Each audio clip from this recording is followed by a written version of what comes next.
bismillaahi raxmaani raxiim. halkan waxaan ku duubaynaa odaygii la oran jiray cali waalid taariikhda uu ku lahaa koonka ama geeska mudug ama galgaduud baanu wax yar ka taabanaynaa haddii alla idmo. waxay ahayd wuxuu ahaa nin caqli badan, wuxuu ahaa nin garasho badan, saasagoo ah oo taariikhdaas uu halkaas ka magacaaban shirki la yahay shirki qaran uu 12 bilood raadamiir fadhiyey oo hashii rintay ay ku dhashay iyo awaasku uga yeertay mudug. muddo hadduu saadkaynaya aakhir buu soo kacay isagoo 10 faras iyo 10 nin wata. nin wegardhaca buu faraskiisa falsaar, faraskiina ugaaskuu siiyey oo ammaan biyo.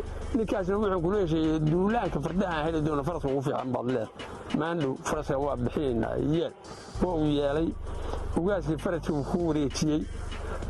wixii ugaas noo soo istaag meel aan ka tegin lahayn haddii la joogo, haddii laga tagana aan ku noqosho lahayn yaan ka soo kacnay.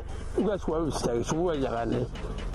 wuxuu yidhi waxaan ku leeyahay horta ugaas marka hore waxaan ku leeyahay guddoon ugaas yeelo oo guddoon ugaas inaad tahay guddoon u fuli.